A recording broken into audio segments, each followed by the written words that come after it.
मकै फल्ने बेला भए यहाँ उम्रिँदैछ पनि। हेर्नुहोस् त आजको पानीले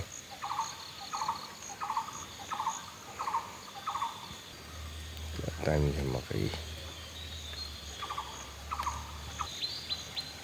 फर्सीको झ्याल छ यहाँ है। आजको नजरा यस्तो छ। खोर्सानीको बोट हेर्न सक्नुहुन्छ। खोर्सानीको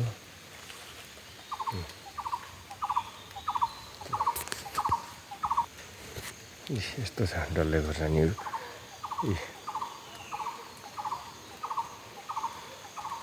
यस्तो यस्तो छ डल्ले खोर्सानीहरू।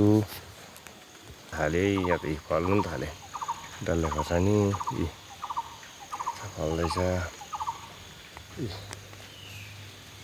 यसरी फल्दैछ डल्ले खोर्सानी।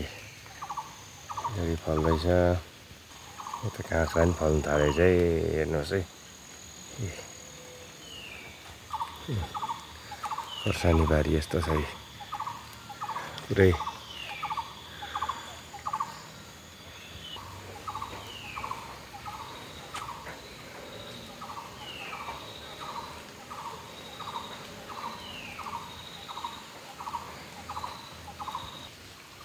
यो चाहिँ होमस्टे यस्तो छ आउनु सक्नुहुन्छ।